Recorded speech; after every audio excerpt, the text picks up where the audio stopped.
আপনার শিশুর আচরণগুলো কি স্বাভাবিক নাকি কোনো সমস্যা? ছোট শিশুদের মাঝে জেদ থাকা, কান্না করা, মনোযোগ কম থাকা অনেক সময় স্বাভাবিক বিকাশের অংশ।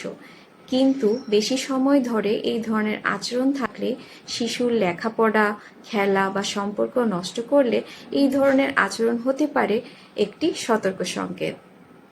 এডিএইচডি বা অ্যাটেনশন ডেফিসিট হাইপার অ্যাক্টিভিটি ডিসঅর্ডারের শিশুদের মধ্যে অনেক অস্থিরতা থাকে, মনোযোগের ঘাটতি থাকে এবং কোনো কাজ করার সময় অনেক সময় ভেবে করে না।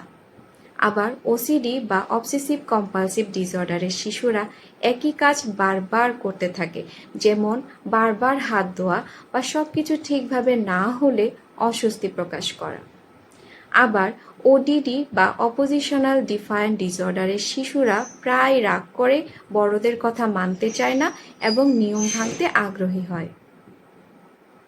এই ধরনের আচরণ থাকলেই ভয় পাওয়ার কিছু নেই, তবে দীর্ঘ সময় ধরে এই ধরনের আচরণ থাকলে তাহলে অবশ্যই বিশেষজ্ঞের পরামর্শ নেওয়া জরুরি।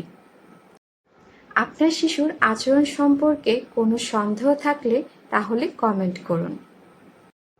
আসুন আমরা সবাই আরও বেশি সচেতন হই।